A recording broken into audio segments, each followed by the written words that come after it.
Merci infiniment, cher Soraya Ayouch, pour cette présentation à la fois riche, synthétique et profonde.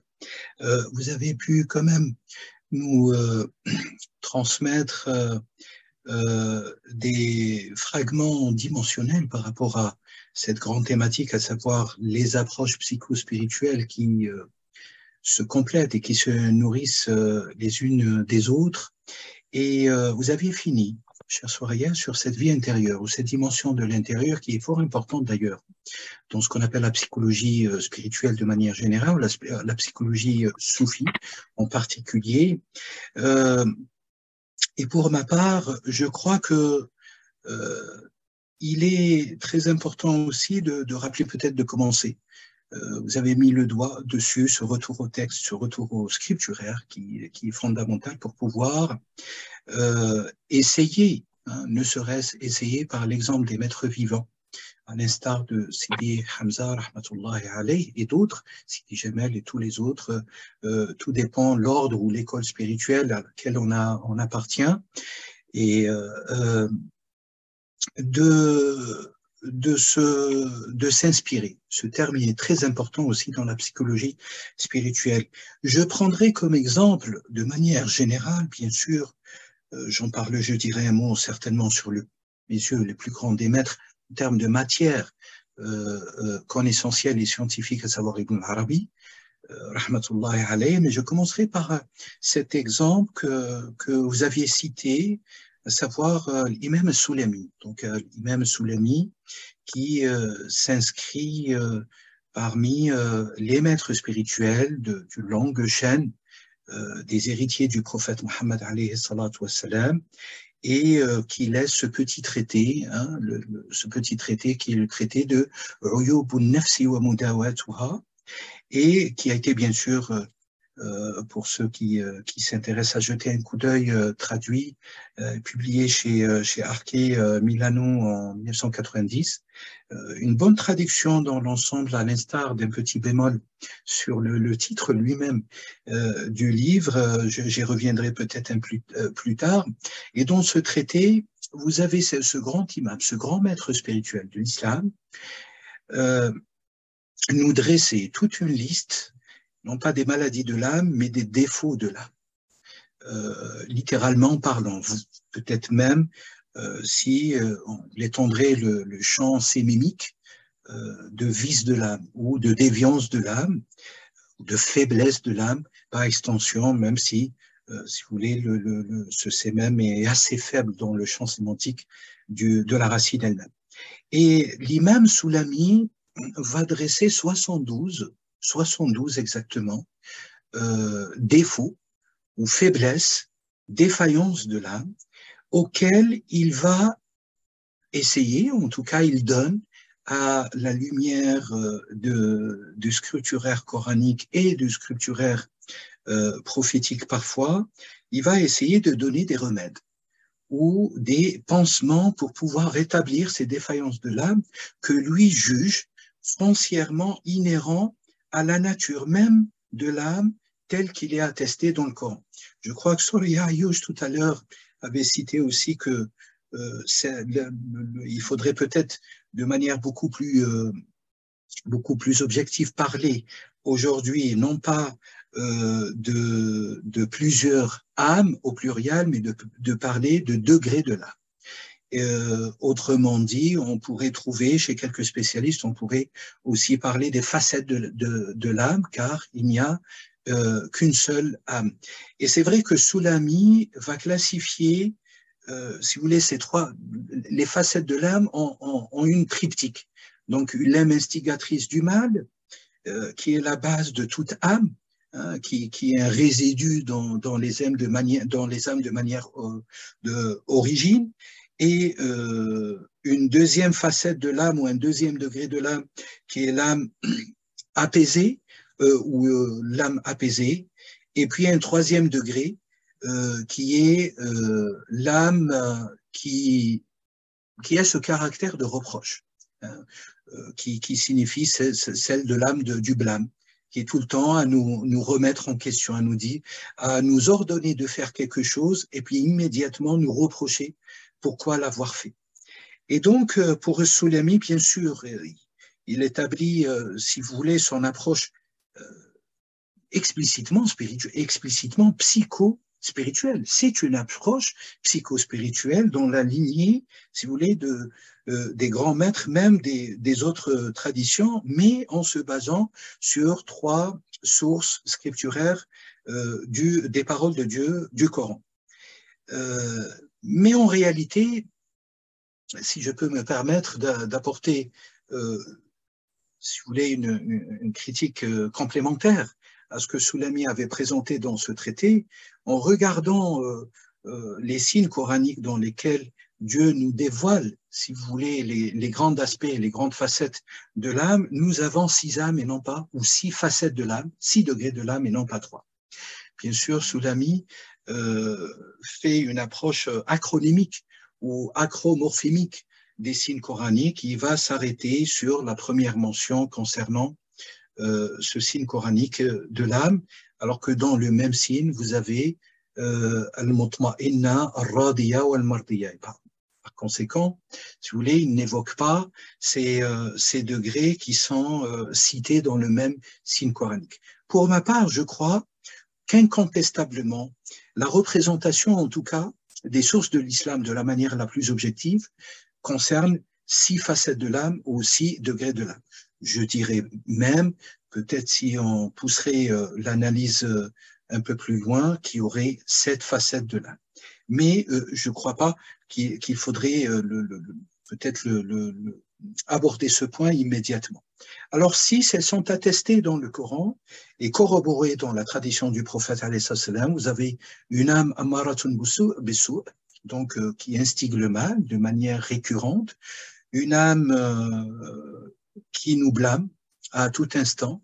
À chaque fois on accomplit quelque chose, elle est là pour nous reprocher pourquoi l'avoir accompli, que ce soit dans le bien ou dans le mal. On voit très très bien que cette âme n'est pas tout à fait dans le seuil de ce qu'attendent les maîtres spirituels que Soraya Ayush citait au début de son intervention, car il faudrait bien situer la géologie de l'islam. Qu'est-ce que la géologie de l'islam? La géologie de l'islam, c'est l'étude de la vie des saints et de la sainteté islamique. En arabe, bien sûr, le terme walaya avec toutes les définitions connexes qu'on pourrait apporter à cette racine walaya, l'alliance, la proximité, la dépendance aussi, la pauvreté ontologique, etc., etc. La sainteté, dans un langage extrêmement courant en Occident, langue française. Et bien sûr, beaucoup de spécialistes, entre parenthèses, reprennent le terme sainteté, alors que peut-être qu'il y a des indications beaucoup plus subtiles. Sur les aïeux, je parlais du signifié. C'est quelque chose de très important. Et dans les théories saussuriennes, ou la théorie d'ailleurs du signe, chez Ferdinand de Saussure, Suisse au passage, c'est la théorie qui a mis en place, si vous voulez, les fondements de ce qu'on appelle le signifiant et le signifié. Et donc, il s'agit là de signifiant au pluriel et non pas au signifiant signifié au singulier, comme d'ailleurs Ferdinand de Saussure l'avait posé dans son approche dans la linguistique moderne au début du siècle dernier. Ces 6 facettes de l'âme nous renvoient à la question de l'enseignement spirituel transmis. Et là, je reprends un autre terme clé qui a été présenté par Soraya Ayush, à savoir cette problématique de la transmission. Transmission qui est pérennisée, qui est assurée par les saints, pour ne pas dire par synonymie, à ce seuil, par les sages de l'islam et qui ont cette vocation de transmission universelle. Ces sages de l'islam sont appelés les chouyours, bien sûr, chir au singulier, chouyours au pluriel, et ces chouyours, bien sûr, accordent ce qu'on appelle une éducation de l'âme. Donc vous avez, proprement parlant, Moridoun, des aspirants dans la voie spirituelle universelle de l'islam, et qui ont besoin obligatoirement d'un maître. Or, cette question, bien sûr, de l'obligation du maître et du disciple, du maître et de l'aspirant, de l'éducateur et de l'éduqué, du professeur et de l'étudiant, du guide et du guidé, elle ne date pas d'aujourd'hui, et elle ne date pas d'ailleurs de l'avènement de l'islam. C'est une affaire, je dirais, primordiale, qui date depuis d'ailleurs Adam, et on le voit dès lors, la dichotomie qui est née par l'exemple des fils d'Adam, des deux fils d'Adam. Qui doit guider qui doit gouverner, qui doit avoir la décision finale, au point où vous avez le premier rite sacré de l'enterrement révélé ou manifesté par le corbeau, un être qui n'est pas un être humain, un être animé. Mais je vous renvoie à tout ce récit coranique et à tous les commentaires exégétiques qui sont assez intéressants à lire et à approfondir. Donc, la question du maître, elle se pose et elle s'impose. Beaucoup, depuis des années, mais depuis plus de 20 ans, me posaient la question, est-ce qu'on doit avoir un maître? Voilà. Quand vous regardez aujourd'hui toutes les professions du monde, on doit suivre des formations, on doit faire des efforts intellectuels, sociaux, etc., etc. Et on est obligé d'aller chercher la connaissance auprès des experts, auprès de nos professeurs, nos enseignants. Peu importe. Et l'exemple le plus manifeste, le plus naturel, je dirais, c'est la question de la langue. Regardons la langue et l'apprentissage des langues. Je parle d'un point de vue linguistique, mais je parle aussi, sous l'autorité de Soraya Ayouch, d'un point de vue psycholinguistique. Les enfants, à partir de l'âge de 2 ans, aux confins de 2 ans, vous avez cette faculté qui se déploie chez les enfants pour pouvoir prononcer plusieurs syllabes, pour ne pas dire plusieurs morphèmes complets, qui ont des signifiés pluriels. Et cette faculté langagière, si vous prenez un enfant, vous le mettez dans un enfant qui est d'origine camerounaise, vous prenez cet enfant avant qu'il atteigne les 20 mois ou les 24 mois, vous le mettez dans un contexte du mandarin, donc en Chine, ou dans un autre contexte dialectologique d'un autre dialecte chinois, alors cet enfant parlera chinois, parlera le dialecte en question. Et si vous faites l'inverse, vous prenez un enfant issu de plusieurs générations, pour ne pas utiliser le terme de souche, car en linguistique, on ne peut parler de théorie de souche. En linguistique, on ne peut parler que de théorie de faculté, ou d'inné et de faculté au pluriel. Si vous prenez un enfant chinois, qui a des ancêtres chinois, et vous le mettez dans un contexte d'anglophonie totale, pour ne pas dire dans un contexte de langue primitive en Amazonie, il parlera le dialecte en question, pour ne pas dire le pidgin en question en termes anglicistes. Donc, les maîtres spirituels ont accordé à travers l'histoire, de par l'enseignement du prophète Mohammed alayhi salatu wassalam, et c'est le même cas pour tous les prophètes et les messagers. Je rappelle au passage que la sainteté en islam désigne ce que le prophète lui-même a défini dans un hadith, à savoir que Dieu a envoyé sur terre, depuis l'avènement d'Adam jusqu'à Mohammed, 124 000 prophètes et 300 et quelques dizaines de messagers, sans rentrer dans les considérations profondes ou techniques de qu'est-ce que c'est la prophétologie et qu'est-ce que c'est la fonction de la transmission du message législateur chez les messagers, al-Rusul wal-Anbiya.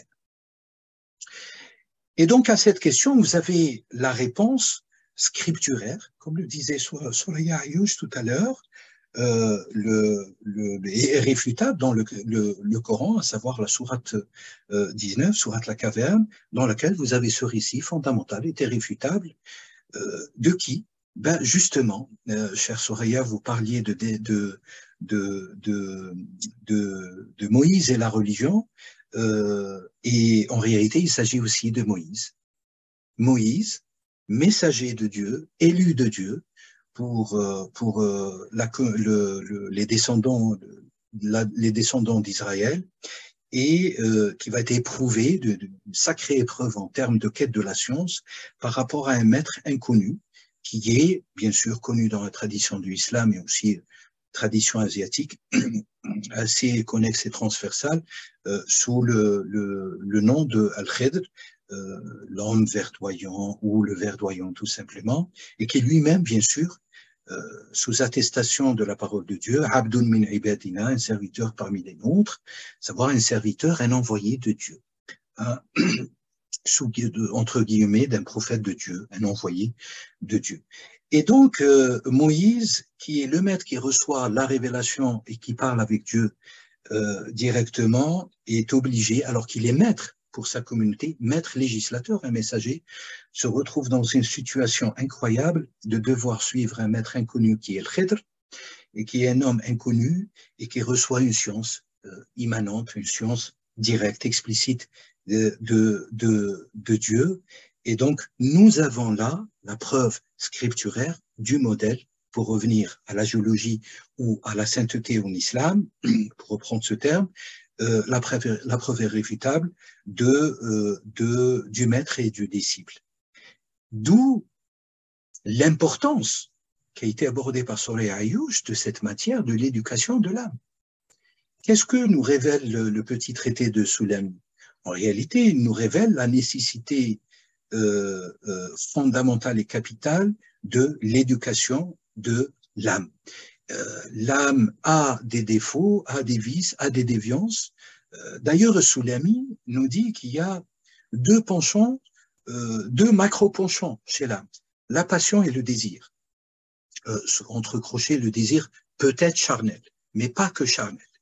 Le désir intense qui est nivelé par le bas vers la matérialité, en tout cas dans le traité de Soulami. Mais cela est repris aussi dans les autres traités des grands maîtres de l'islam. Et donc ce combat se cristallise aussi dans un enseignement universel de Mohammed alayhi salatu wassalam, à savoir au moment de la reconquête ou de la conquête de la Mecque, de la manière la plus pacifique, selon les traditionnistes et les historiens, et là je rends hommage aussi aux historiens, qu'ils soient de tous bords, lors de la conquête de la Mecque, à la fin de la vie de Rasulullah alayhi salatu wassalam, vous avez cette grande question, cette grande problématique qui s'est manifestée avec les compagnons, où le prophète alayhi sallam déclare aux compagnons que la fin de la petite guerre ou du petite lutte, hein, le petit djihad, est l'amorce du grand djihad, hein, la plus grande guerre. À ce moment-là, les compagnons, étonnés, hein, interrogeaient le prophète alayhi sallam sur le djihad al-akbar, la grande guerre ou le grand effort, hein, littéralement parlant, ou l'effort intense et grand. Et le prophète alayhi sallam leur répondait que c'était le combat, la guerre contre l'âme. C'est là où est née en réalité cette discipline, à la fois prophétique, à la fois divine, et à la fois humaine. Elle relève aussi de l'anthropologie, qu'on le veuille ou pas, et elle a toute sa part dans ce qu'on appelle les disciplines connexes autour de l'être humain. C'est là où elle est née, et tous ces enseignements de grande sagesse prophétique et divine se sont transmis jusqu'à lors. Je crois que Soraya Ayouch tout à l'heure avait cité un exemple de Sidi Hamza, un grand maître quand même qui a marqué le siècle, rahmatullahi alayh, bien sûr Sidi Jamel qui est l'héritier et qui de la tariqa al-Boutchichiyya al-Qadiriyya.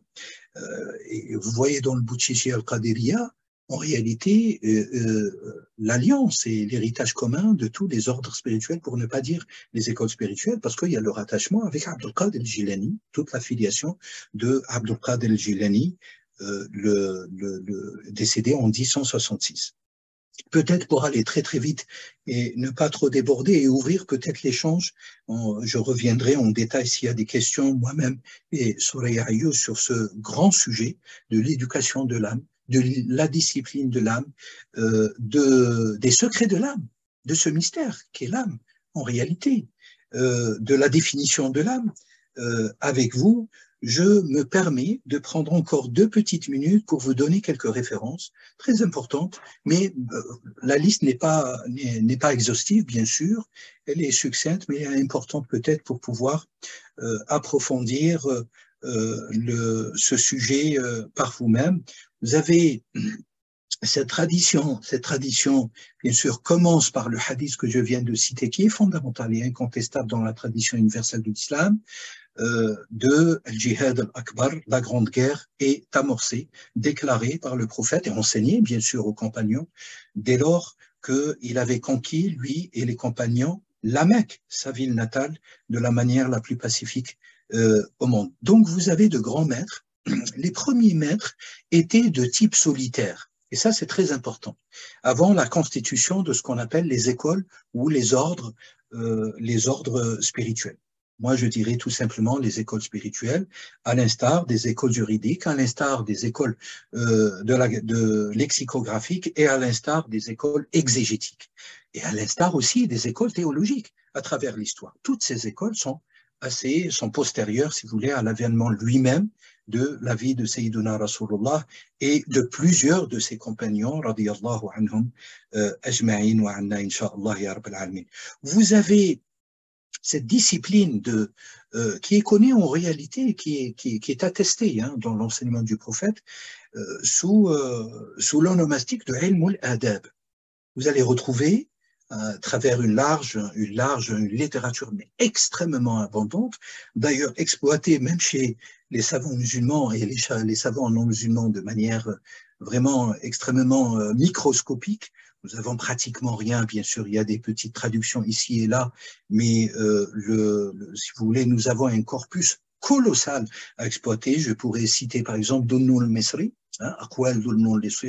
les enseignements oraux de Dunnul Mesri. Vous allez trouver quelques bribes ici et là. Vous avez l'imam Tustari, qui est lui-même un exégète du Coran, et un des premiers exégètes du Coran, décédé en 896, Dunnul Mesri est décédé en 859, enfin la datation est approximative. Vous avez le grand Junayd, un grand maître spirituel de l'islam et qui fut le maître de grands maîtres, aussi mort en 911 de l'ère moderne. Vous avez et nous avons aussi quelques bribes de ces paroles qui sont repris ici et là, et surtout repris chez les compilateurs musulmans ou les hagiographes musulmans. Vous avez Abu Talib al-Makki, qui est très important. Peut-être une des références à Abu Talib al-Makki, Qut al-Qulub, qui nous laissa une encyclopédie de Qut al-Qulub, qui n'est rien d'autre que la naissance, la formalisation de cette science de l'éducation de l'âme et de la purification de l'âme, la discipline de l'âme, l'exhortation des âmes, etc., etc.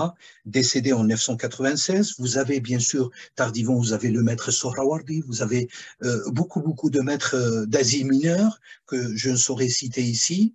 Vous avez bien sûr Abdul Qadir al-Jilani, que j'ai cité tout à l'heure, décédé en 166, et qui laissa aussi dans sa Runya li Talibi Tariq al-Haq, disons dans son œuvre, sa pièce maîtresse de ses enseignements, Al-Runiya, les provisions, Al-Runiya et non pas Al-Runya, Al-Runiya li Talibi Tariq al-Haq, les provisions nécessaires pour tous ceux qui cheminent dans la voie du réel.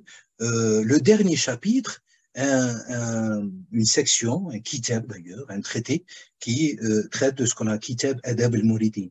Et puis, bien sûr, vous avez Al-Ghazali qui a été cité par Suraya Ayyouj, vous avez d'autres grands maîtres, et c'est Jalal-Din Rumi qui est tardif bien sûr à tout ce que je viens de citer, qui viendrait après, bien sûr, le plus grand des maîtres, Cheikh al-Akbar, pour reprendre le titre attribué par d'ailleurs des savants musulmans et des savants non musulmans. C'est une question historique qui date quand même du XIIIe, XIVe siècle, Cheikh al-Akbar Muhyiddin ibn Arabi, et qui consacre, nous l'avons vu, initialement dans une conférence que j'ai accordée il y a une quinzaine de jours sur les conseils, le grand chapitre des Futuhat al-Makkiyya, le dernier chapitre, 560, sur les conseils spirituels d'Ibn Arabi, et qui couvre plus de 200 microsections sur les disciplines extraordinaires, les conseils cosmologiques, les conseils prophétiques, les conseils moïsiaques, les conseils mohammediens, les conseils des sages, les conseils sophiques, les conseils, enfin, etc., avec une stratification ou une classification de 13 optiques autour de l'être et de l'âme. Et je crois même que ce terme, ma chère Soraya, vous avez fini aussi par parler de l'être. Je finis par la question de l'être.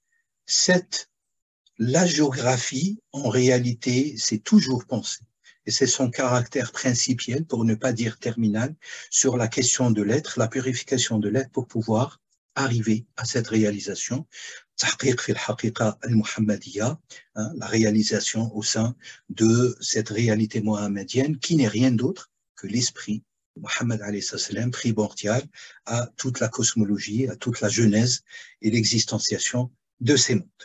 Voilà, il y a tellement de choses à dire, mais on ouvre l'échange avec nos chers participants et participantes, et puis bien sûr on est attentif à vos questions, vos remarques.